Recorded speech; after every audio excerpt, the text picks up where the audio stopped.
Salom aziz do'stlar va kanalimiz obunachilari. Bugun men sizlar bilan hammamizni bevosita qiziqtiradigan o'ta muhim, hatto shoshilinch mavzu haqida gaplashmoqchiman. Siz bank kartalaridan foydalanasizmi? Albatta foydalanasiz. Unda hoziroq diqqat qiling, chunki yaqin kunlarda sizni kutayotgan juda katta o'zgarishlar haqida so'z boradi. Hukumat va banklar moliyaviy tizimimizni yanada shaffof va xavfsiz qilish maqsadida bir qator yangi qoidalarni joriy etmoqda. Bu esa sizning kundalik bank kartangizdan foydalanish tartibingizga jiddiy ta'sir ko'rsatadi. Oldingi qoidalar endi ishlamaydi. Endi ba'zi amallar qat'iyan taqiqlanadi. Agar siz bu ma'lumotlarni bilmasangiz, moliyaviy yo'qotishlarga uchrab, hatto jiddiy muammolar bilan to'qnashishingiz mumkin. Shuning uchun bu videoni oxirigacha tomosha qiling va hoziroq kanalimizga obuna bo'lishni, videoga like bosishni unutmang. Chunki siz boshqa hech qayerda topa olmaydigan noyob va amaliy ma'lumotlarni ulashaman. Tayyor bo'lsangiz boshladik. Muammoning mohiyati. Ilgari qanday edi va hozir nimalar o'zgardi keling. Avvallari qanday bo'lganini eslab olsak. Yaqin vaqtgacha bizning bank kartalarimizdan foydalanish ancha erkin edi, to'g'rimi? Pul o'tkazmalari, naqd pul yechish, onlayn xaridlar, bularning hammasi nisbatan kam cheklovlar bilan amalga oshirilar edi. Odamlar bir-birlariga pul o'tkazishda tranzaksiyaning maqsadi haqida deyarli o'ylamasdilar. Do'stingizga kartasini berib, undan pul yechib berishni so'rash oddiy holat edi. Katta summalarni naqdlashtirish ham ko'pchilik uchun muammo tug'dirmasdi. Xalqaro onlayn savdo maydonchalaridan xarid qilish ham juda oson edi. Sizning xarajatlaringizga banklar har doim ham diqqat bilan qaramasdi. Bu holat bir tomondan qulaylik yaratgan bo'lsa, ikkinchi tomondan moliyaviy jinoyatlar, masalan, noqonuniy pul yuvish, terrorizmni moliyalashtirish, firibgarlik va soliqdan qochish kabi xavflarni oshirib yuborardi. Hukumat va banklar bu muammolarga qarshi kurashish, shuningdek, xalqaro standartlarga mos kelish maqsadida moliyaviy monitoring tizimini kuchaytirishga qaror qildi. Endi esa vaziyat tubdan o'zgarmoqda. Markaziy bank va tijorat banklari birgalikda ishlayapti. Moliyaviy operatsiyalarning shaffofligini oshirish va noqonuniy faoliyatga qarshi kurashish uchun yangi qoidalar to'plamini joriy etishmoqda. Bu qoidalar sizning har bir bank operatsiyangizga chuqurroq nazar tashlaydi va ba'zi turdagi harakatlarni qat'iyan cheklaydi yoki hatto taqiqlaydi. Oddiy qilib aytganda. Endi siz har bir tranzaksiyangizga ehtiyotkorlik bilan yondashishingiz kerak bo'ladi. Chunki har bir operatsiya diqqat bilan tekshirilishi mumkin. Bu o'zgarishlar asosan aholining katta qismini moliyaviy savodxonligini oshirishga va ularni moliyaviy xavfsizlik qoidalariga rioya qilishga undashga qaratilgan. Asosiy qism 1. Batafsil tahlil. Nimani bilishingiz kerak? Kimlar xavotirlanishi kerak va kimlar xavotirlanishi shart emas? Keling, endi eng muhimiga, ya'ni aniq 5 ta yangi qoidaga o'tsak. Bularni har bir bandini iloji boricha batafsil ko'rib chiqamiz. Misollar keltiramiz. Shunda siz nimalar o'zgarishini va bu sizga qanday ta'sir qilishini aniq tushunib olasiz. 1. Qoida 1. Anonim pul o'tkazmalari va shubhali operatsiyalar uchun cheklovlar kuchaytiriladi.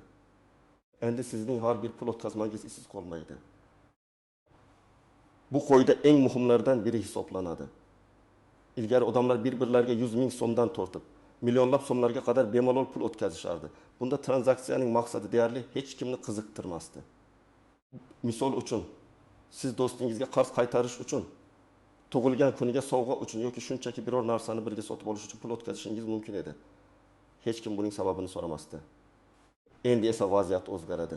Banklar ichki moliyaviy monitoring tizimlarini sezilarli darajada kuchaytirdi. Endilikda agar sizning hisobingizga muntazam ravishda turli shaxslardan, xususan notanishlardan katta yoki tez-tez kichik summalar kelib tursa, yoki sizning o'zingiz ko'p sonli turli shaxslarga muntazam pul o'tkazmalari amalga oshirsangiz, bu bankda shubha uyg'otishi mumkin.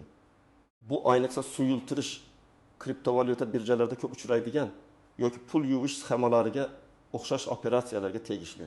Masalan, tasavvur qiling, siz ertalabki 9:00 kechki 10:00 takish. Lenergacha har yarim soatda 2000 so'mdan 2000 so'mgacha bo'lgan pulni 2000 ta turli odamdan qabul qilyapsiz. Yoki aksincha, har kuni o'zingizning kartangizdan turli cheklovlar bilan, masalan, cheklovlarni aylanib o'tish maqsadida 15-20 ta odamga 200 ming so'mdan pul o'tkazyapsiz. Bunday harakatlar endi bankning avtomatik monitoring tizimi tomonidan darhol shubhali deb belgilanishi mumkin. bank sizdan bu operatsiyalarning maqsadini tushuntirishingizni so'rab murojaat qilishi mumkin. Agar siz asosli sabab bera olmasangiz, kartangiz vaqtincha bloklanishi, hisobingiz bo'yicha operatsiyalar cheklanishi mumkin. Eng yomon holatda bank hatto huquqni muhofaza qilish organlariga xabar berishi mumkin. Chunki bu noqonuniy tadbirkorlik, soliqdan qochish yoki firibgarlik alomatlariga ega bo'lishi mumkin. Kimlar xavotirlanishi kerak? Asosan noqonuniy tadbirkorlik bilan shug'ullanadigan, o'z biznesini ro'yxatdan o'tkazmasdan naqd pulsiz to'lovlarni qabul qiladigan, turli piramida sxemalarga jalb qilingan yoki shunchaki do'stlari va tanishlariga yordam berish bahonasida muntazam ravishda katta summalar bilan pul o'tkazmalarni amalga oshiradigan shaxslar. Shuningdek, pulni tez-tez mayda qismlarga bo'lib, turli hisoblarga o'tkazadigan shaxslar ham ehtiyot bo'lishlari shart. Kimlar xavotirlanishi shart emas? Oddiy ish haqi oluvchilar, stipendiya oluvchilar, pensiya oluvchilar. Vaqti bilan do'stlariga qarz qaytaradigan yoki biror umumiy xarid uchun pul tashlab beradigan oddiy fuqarolar. Ya'ni agar sizning operatsiyalaringizning mantiqiy va qonuniy izohi bo'lsa, xavotirlanishga hojat yo'q. Faqat o'zingizning moliyaviy faoliyatingizga diqqatli bo'ling. 2. Qoida 2. Katta naqd pul yechish va ayniqsa bankomatlardan tez-tez naqd pul olish qoidalari kuchaytiriladi. Endi bu harakatlar ham jiddiy nazorat ostida. Ko'pchiligimiz uchun bankomatdan naqd pul yechish oddiy, har kungi amaliyot. Biroq endi bu soha ham qat'iy nazoratga olinadi. Agar siz o'z kartangizdan muntazam ravishda juda katta miqdorda naqd pul yechib olsangiz, masalan, haftasiga bir necha marta 1 million so'mdan ortiq summalarni yoki hatto kuniga bir necha marta kichikroq, lekin jami katta miqdordagi naqd pulni bankomatlardan olsangiz, bu bankning e'tiborini tortishi mumkin. Bunday harakatlar ko'pincha noqonuniy savdo, soliqdan qochish yoki daromadlarni yashirish maqsadida amalga oshiriladi.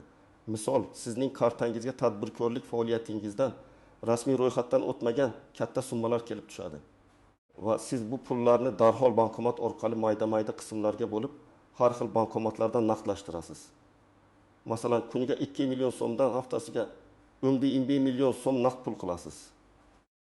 Yoki siz bir oyda 1 million so'mni bankomatdan yechib oldingiz. Bunday faoliyatga endi banklar ancha jiddiyroq qaraydi. Bank sizdan bu naqd pulning manbasini va maqsadini tushuntirishingizni so'rashi mumkin. Agar tushuntirishlaringiz yetarli bo'lmasa, sizning kartangizga naqd pul yechish bo'yicha cheklovlar qo'yilishi yoki hatto vaqtinchalik bloklanishi mumkin. Bu ayniqsa bir nechta kartalardan bir xil tarzda naqd pul yechadigan shaxslarga tegishli. Kimlar xavotirlanishi kerak? Asosan ro'yxatdan o'tmagan biznes yurituvchilar, noqonuniy pul aylantiruvchilar. Shuningdek, bank hisob varaqlaridagi pulni doimiy ravishda sovuq naqd pulga aylantirib, izini yashirishga urinuvchilar. Agar sizning daromad manbangiz shubhali bo'lsa va siz uni naqdlashtirishga intilsangiz, endi bu ancha xavfli bo'ladi. Kimlar xavotirlanishi shart emas? O'z ish haqi yoki rasmiy daromadlarini bankomatdan odatiy miqdorda yechib oladigan fuqarolar. Masalan, siz oyiga 3-5 million so'm ish haqi olasiz va uni har oyda 1 yoki 2 marta yechib olasiz. Bu hech qanday muammo tug'dirmaydi. Yoki katta xarid uchun bir marta 10 million so'm yechib oldingiz va buni izohlashingiz mumkin. Bu vaziyatda xavotirlanishga sabab yo'q. Qoida 3. Xalqaro onlayn xaridlar va chet elga pul o'tkazmalariga yangi talablar. Chegarasi chet elga pul jo'natishga endi chek qo'yiladi. Bugungi kunda ko'pchiligimiz AliExpress, Amazon kabi xalqaro savdo maydonchalaridan xarid qilishga o'rganib qolganmiz. Yoki chet elda o'qiyotgan qarindoshlarimizga pul jo'natishimiz mumkin. Ilgari bu jarayon nisbatan erkin edi, lekin endi bu ham kuchli nazoratga olinadi. O'zbekiston ichidagi valyuta bozorini barqarorlashtirish va kapitalning noqonuniy chiqib ketishini oldini olish maqsadida banklar xalqaro operatsiyalarga nisbatan yanada ehtiyotkor bo'ladi. Misol, siz har oy AliExpress'dan bir necha marta $500 atrofida xarid qilasiz. Yoki har 2 haftada Turkiyadagi qarindoshingizga Western Union orqali $1 jo'natasiz.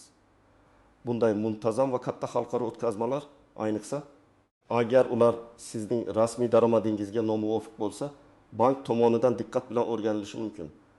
Bank sizdan bu xaridlarning yoki o'tkazmalarning maqsadini, pul manbasini tasdiqlovchi hujjatlarni, masalan, chet elda o'qish shartnomasi, xarid buyurtmasi tafsilotlari so'rashi mumkin. Agar siz tasdiqlovchi hujjatlarni taqdim eta olmasangiz yoki bu operatsiyalar muntazam ravishda sizning daromadingizdan oshib ketsa, Bank ularni shubhali deb hisoblashi mumkin. Buning natijasida sizning xalqaro o'tkazmalaringiz va onlayn xaridlar cheklovi kamayishi yoki butunlay bloklanishi mumkin. Kimlar xavotirlanishi kerak? Rasmiy daromad cheklangan bo'lsa-da, muntazam ravishda katta summada xalqaro onlayn xaridlar qiladiganlar, masalan, tovarlarni olib kelib sotish uchun, shuningdek chet elga tez-tez va katta miqdorda pul o'tkazuvchilar, ayniqsa agar qabul qiluvchi shaxs doimiy o'zgarib tursa, bu qoida valyuta olib chiqishning noqonuniy sxemalariga qarshi kurashishga qaratilgan. Kimlar xavotirlanishi shart emas. Vaqti bilan o'z shaxsiy ehtiyojlari uchun oddiy xalqaro xaridlar qiladiganlar, masalan, oyga biri $200 buyum yoki chet elda o'qiyotgan farzandiga belgilangan limitlar doirasida muntazam pul jo'natadiganlar. Agar sizning xalqaro operatsiyalaringiz o'z daromadingizga mutanosib bo'lsa va ularning mantiqiy asoslari bo'lsa, xavotirlanishga asos yo'qdir. Qoidadir. Uchinchi shaxslarning kartalaridan foydalanishga cheklovlar va javobgarlikning kuchaytirilishi. O'z kartangizni boshqa birovga berish yoki birovning kartasidan foydalanish endi jiddiy muammo bo'lishi mumkin. Bu qoida ko'pchiligimiz uchun eng kutilmagan va eng jiddiy o'zgarishlardan biri bo'lishi mumkin. Ilgari bizning jamiyatimizda, ayniqsa oila a'zolari orasida bir-birining bank kartasidan foydalanish odatiy yo'l edi. Xotinining kartasidan yoki farzandi ota-onasining kartasidan do'konda to'lov qilish uchun bemalol foydalanishi mumkin edi. Do'stingizdan uning kartasidan pul yechib berishni so'rash ham oddiy holat edi. Endi esa bu amaliyotga chek qo'yiladi va bu juda muhim. Moliyaviy xavfsizlik qoidalari shuni taqozo etadiki, bank kartasi bu shaxsiy moliyaviy vosita. Unda egasining ismi sharifi yozilgan bo'ladi va undan faqat egasining o'zi foydalanishi kerak. Boshqa shaxsning kartasidan foydalanish firibgarlik, pul yuvish yoki boshqa jinoyatlar uchun vosita bo'lishi mumkin. Banklar endilikda kartalardan foydalanish shartlarini qat'iy nazorat qiladi. Misol, siz do'kon kassasiga bordingiz va o'zingizning kartangiz uyda qolib ketganligi sababli xotiningizning bank kartasi bilan to'lovni amalga oshirmoqchisiz. Ilgari bu hech qanday muammo tug'dirmasdi. Endi esa kassa xodimi sizdan kartaning egasi ekanligingizni tasdiqlovchi shaxsiy guvohnomangizni ko'rsatishingizni so'rashi mumkin. Agar siz boshqa shaxsning kartasi bilan to'lov qilayotgan bo'lsangiz, kassa xodimi to'lovni rad etishga haqli. Eng yomoni, agar bu harakatlar muntazam tus olsa va banklar tomonidan kuzatilsa. Kartaning egasi firibgarlikka sheriklikda ayblanishi mumkin. Ya'ni sizning xotiningiz kartasini sizga bergani uchun javobgarlikka tortilishi mumkin. Bu albatta ekstremal holat, lekin moliyaviy monitoring tizimi kuchaygani sari bunday holatlarning ehtimoli oshadi. Agar kimdir sizning kartangizdan noqonuniy ishlar uchun foydalansa, javobgarlik kartaning egasiga tushadi. Kimlar xavotirlanishi kerak? O'z kartalarini boshqa shaxslarga berishga odatlanganlar, oila a'zolari yoki do'stlariga o'z kartalaridan foydalanishga ruxsat berganlar. Ayniqsa, agar karta egasi o'zi doimiy foydalanmasa-da, kartadan muntazam ravishda operatsiyalar amalga oshiriladigan bo'lsa, endilikda har bir karta egasi o'z kartasining xavfsizligi va undan kim foydalanayotganligi uchun shaxsan javobgar bo'ladi. Bu qoida jiddiy, chunki kartangizni boshqa birovga berib, noqonuniy amaliyotlarga ko'zingizni yumish sizni jiddiy muammolarga olib kelishi mumkin. Kimlar xavotirlanishi shart emas. Faqat o'z kartasidan o'zi foydalanadiganlar va uni hech kimga bermaydiganlar. Bu eng xavfsiz yo'l. Shuningdek, agar sizning bolangizga o'qishi uchun mo'ljallangan alohida kichik miqdordagi limitli karta ochilgan bo'lsa va u undan o'z nomi bilan foydalansa, bu qoidaga zid kelmaydi. Asosiysi, kartadan faqat uning qonuniy egasi foydalansin. 5. Qoida 5. Kam faoliyatli yoki uzoq vaqt ishlatilmagan kartalar uchun yangi qoidalar va yechimlar. Endi unutib qo'yilgan kartalar ham nazorat ostida. Ko'pchiligimizda bir nechta bank kartalari bo'lishi mumkin. Ish haqi uchun, kredit uchun, biror aksiyaga qo'shilish uchun olingan va keyinchalik unutib qo'yilgan kartalar. Uzoq vaqt davomida ishlatilmaydigan, faoliyati kam bo'lgan kartalar banklar uchun ma'lum xavf tug'diradi. Ular firibgarlar tomonidan ishlatilishi, egasining bilimi yo'qligidan foydalanib noqonuniy operatsiyalar uchun vosita bo'lishi mumkin. Yangi qoidalar ushbu turdagi kartalarni samarali boshqarishni maqsad qilgan. Misol, siz 2 yil avval biror bankdan aksiyaga qo'shilish maqsadida karta ochtirgansiz. Undan bir necha marta foydalangansiz va keyin u haqida butunlay unutilib ketgan. Karta hisobida esa 1000 so'm qolib ketgan. Bank endilikda bunday kartalarni muntazam monitoring qiladi. Agar karta 6 oydan 2 oygacha bu muddat banklararo farq qilishi mumkin. Hech qanday faoliyatsiz tursa. Bank sizga SMS orqali yoki boshqa aloqa vositalari orqali murojaat qilishi mumkin. Ular kartaning keyingi taqdirini aniqlashni so'raydi. Uni yopish kerakmi yoki yana faollashtirishni xohlaysizmi? Agar siz javob bermasangiz, banklar ma'lum bir muddatdan so'ng, masalan, öndeki 24 oy bunday kartani bir tomonlama tartibda yopish huquqiga ega bo'lishi mumkin. Ba'zi banklar esa bunday kartalar uchun har oyda kichik miqdorda xizmat haqi yechib olishni boshlashi mumkin. Bu esa hisobdagi pullar butunlay tugab, hatto minusga kirib ketishiga sabab bo'ladi. Kimlar xavotirlanishi kerak? Bir nechta bank kartasiga ega bo'lganlar, ammo ulardan ba'zilarini uzoq vaqtdan beri ishlatmayotganlar. Shuningdek, chet elga ketgan va o'zining O'zbekistondagi kartalari haqida unutib qo'ygan shaxslar. Endi kartalaringizni qo'yib yuborish mumkin emas. Ularning taqdirini hal qilishingiz shart. Kimlar xavotirlanishi shart emas. O'z kartalaridan faol foydalanadiganlar, bankda faqat bir yoki ikkita faol kartaga ega bo'lganlar. Asosiysi, har bir kartangizning holatidan xabardor bo'ling va uzoq vaqt ishlatilmayotgan kartalarni yopish yoki ulardan foydalanishni boshlash uchun o'z vaqtida chora ko'ring. Asosiy qism 2. Qoidalardagi istisnolar. Qaltis jihatlar va noaniq nuanslar yuqoridagi yangi qoidalar qat'iy bo'lib tuyulishi mumkin.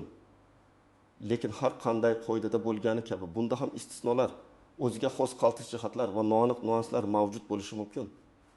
Ularni bilish siz uchun juda muhim. 1. Bank monitoringining shubhali operatsiyalar bilan bog'liq istisnolari. Banklar barcha tranzaksiyalarni bir xil darajada diqqat bilan tekshirmaydi. Masalan, davlat tashkilotlaridan keladigan ish haqi, pensiya, stipendiya kabi to'lovlar avtomatik ravishda ishonchli deb hisoblanadi va ularga nisbatan monitoring unchalik kuchli bo'lmaydi. Shuningdek, kommunal to'lovlar, davlat xizmatlari uchun to'lovlar, pasport, guvohnomalar ham xavfsiz to'lovlar hisoblanadi. Asosiy e'tibor noqonuniy deb hisoblangan riskli operatsiyalarga qaratiladi. Qaltis jihat. Ba'zan tizim noto'g'ri ishlashi mumkin. Masalan, sizning do'stingiz sizga 10 ta kichik qismda qarzini qaytarishga qaror qildi. Chunki u katta miqdorni bir martada o'tkazishni bilmaydi. Bunday holatda bank monitoring tizimi buni shubhali deb hisoblab sizni to'xtatishi mumkin. Bunday vaziyatlarda siz operatsiyaning asosli sababini bankka tushuntirishingiz kerak bo'ladi. 2. Naqd pul yechish bo'yicha cheklovlardagi farqlar. Har bir bankning o'ziga xos ichki cheklovlari mavjud. Masalan, ba'zi banklar kuniga 3 million so'mdan ortiq naqd pul yechishda qo'shimcha xavfsizlik choralarini qo'llashi mumkin. Boshqalarida esa bu limit 5 million so'm bo'lishi mumkin. Kartaning turi ham muhim. Kredit kartalarida yoki ba'zi imtiyozli kartalarda naqd pul yechish limitlari va komissiyalari boshqacha bo'lishi mumkin. Noaniq nuans. Ba'zi bankomatlar orqali amalga oshirilgan katta miqdordagi operatsiyalar bank ofislaridagi kassalar orqali amalga oshirilganiga nisbatan ko'proq nazorat qilinishi mumkin. Chunki bankomatlar anonimlikni ta'minlaydi. Kassa orqali naqd pul yechishda siz shaxsiy guvohnomangizni ko'rsatasiz va bu operatsiyangiz aniqroq bo'ladi. O2. Xalqaro operatsiyalardagi limitlar va valyuta nazorati. O'zbekiston Respublikasi valyuta nazorati to'g'risidagi qonunchilikka ko'ra, jismoniy shaxslar uchun chet elga pul o'tkazmalari va xalqaro xaridlarga ma'lum limitlar qo'yilgan. Bu limitlar bank tomonidan belgilangan va markaziy bank qoidalari bilan tartibga solinadi. Qaltis jihat. Ba'zan siz valyuta ayirboshlash kursidagi farqdan foydalanib, xalqaro kartalar orqali katta miqdorda chet el valyutasi sotib olishga harakat qilsangiz, bu ham bank monitoringiga tushishi mumkin.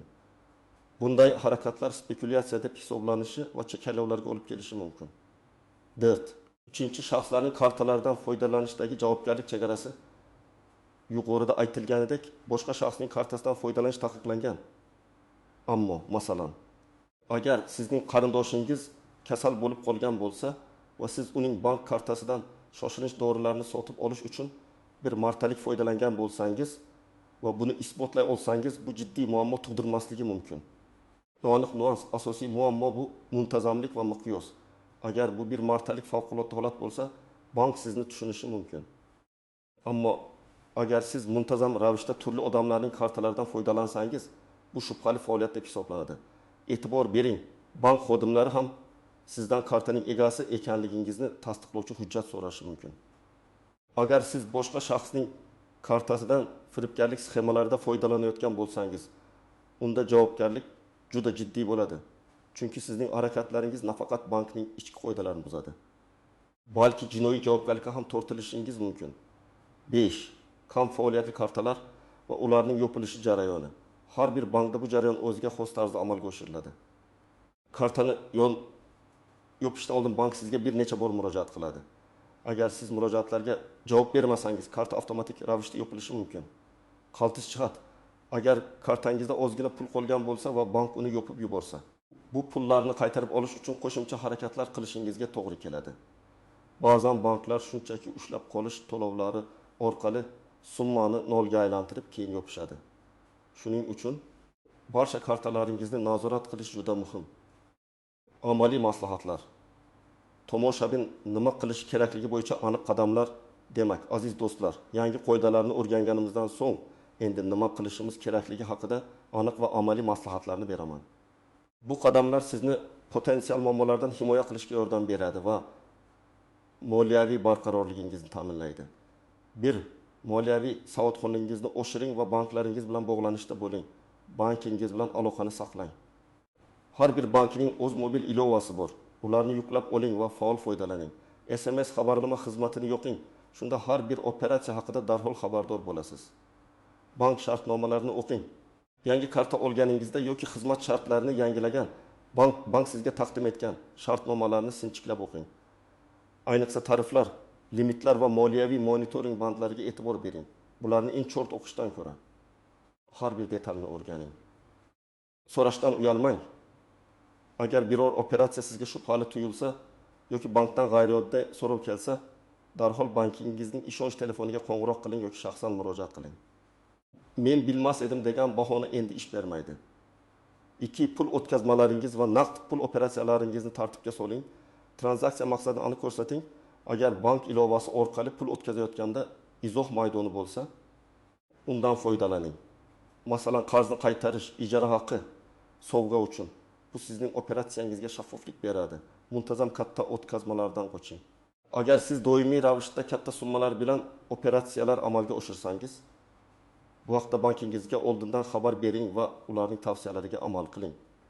Masalan, agar siz tadbirkor bo'lsangiz, rasmiy bank hisob varag'i ochish haqida o'ylang.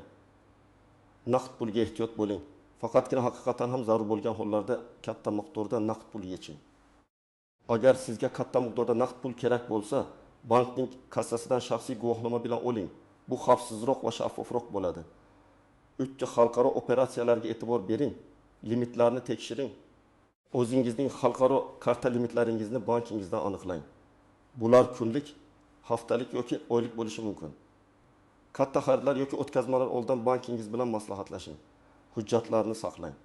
Agar siz xalqaro onlayn do'konlardan muntazam xarid qilsangiz yoki chet elga pul o'tkazsangiz, bu operatsiyalarning maqsadini tasdiqlovchi hujjatlarni, buyurtma cheklari, tovar yetkazib berish hujjatlari, o'qish shartnomalari saqlab qo'ying. Bank so'raganda ularni taqdim etishingiz kerak bo'lishi mumkin. 4. O'z kartangizdan faqat o'zingiz foydalaning. Hech kimga bermang. Bank kartangizni hech kimga, hatto oila a'zolariga ham bermang. Bu eng muhim qoida. PIN kodingizni ham hech kimga aytmang va yozib qo'ymang. Agar berishga majbur bo'lsangiz, faqat favqulodda vaziyatlarda. Agar juda zarur bo'lsa va kartani boshqa bir shaxsga, masalan yaqin qarindoshga bir martalik ishlatishga majbur bo'lsangiz, unga faqat o'sha bir martalik xaridni amalga oshirishga ruxsat bering va o'zingizning nazoratingiz ostida bo'lsin. Va bu istisno qoidaga aylanib qolmasin. Bolalar uchun alohida karta. Agar farzandingizga karta kerak bo'lsa, uning nomiga yoshiga mos bolalar kartasini ochtirib bering. Bu ham xavfsizroq, ham qonuniyroq. 5. Barcha kartalaringizni nazorat qiling. Inventarizatsiya qiling. Hozirda sizda nechta bank kartasi borligini aniqlang. Ularning har birini qaysi bankdan olganingizni, qaysi hisobga biriktirilganligini va ular qancha muddatga amal qilishini bilib oling. Keraksiz kartalarni yoping. Agar biror kartadan uzoq vaqtdan beri foydalanmayotgan bo'lsangiz va yaqin orada ishlatish niyatida bo'lmasangiz, darhol bankingizga murojaat qilib uni yoping. Bunday qilish uchun siz o'sha bankning filialiga shaxsiy guvohnomangiz bilan borishingiz kerak bo'ladi. U yerda sizga maxsus ariza shaklini berishadi. Uni to'ldirasiz va kartani yopish haqidagi arizangiz qabul qilinadi. Ba'zan qisqa muddat ichida yopilmasa, komissiya puli yechib olinishini hisobga oling. Shuningdek, karta bilan bog'liq bo'lgan barcha xizmatlarni SMS xabarnoma, mobil banking ham o'chirib qo'yishni unutmang. Hisoblarni tekshirib turing. Har bir kartangizdagi hisob holatini mobil ilova orqali muntazam tekshirib turing. Hatto uzoq vaqtdan beri ishlatilmagan bo'lsa ham. Kichik xarajatlar yoki komissiyalar sababli hisobingiz minusga kirib qolishi mumkin. Xulosa va yakuniy taklif mana. Aziz do'stlar, bank kartalaridan foydalanish bo'yicha kuchga kirayotgan 5 ta yangi va muhim qoidani batafsil ko'rib chiqdik. Esingizda bo'lsin. Bu o'zgarishlar sizning moliyaviy xavfsizligingizni oshirish, noqonuniy operatsiyalarga qarshi kurashish va moliyaviy tizimni yanada shaffof qilishga qaratilgan. Bu qoidalar sizning hayotingizni qiyinlashtirish uchun emas, balki sizni va moliyaviy resurslaringizni himoya qilish uchun joriy etilmoqda. Ularga rioya qilish orqali siz o'zingizni kutilmagan muammolardan, jarimalardan va hatto jinoiy javobgarlikdan himoya qilasiz. Shunday qilib, o'z kartalaringizga ehtiyot bo'ling, moliyaviy operatsiyalaringizga mas'uliyat bilan yondashing va har bir yangilikdan xabardor bo'ling. Agar sizda hali ham savollar bo'lsa yoki bu qoidalar haqida o'z fikrlaringizni bildirmoqchi bo'lsangiz, videoning ostidagi izohlar bo'limida yozib qoldiring. Sizning har bir fikringiz biz uchun muhim. Videoga like bosishni va kanalimizga obuna bo'lishni unutmang. Chunki biz siz uchun doimo eng dolzarb va foydali ma'lumotlarni ulashishda davom etamiz. Keyingi videolarda ko'rishguncha moliyaviy masalalarda omad yor bo'lsin.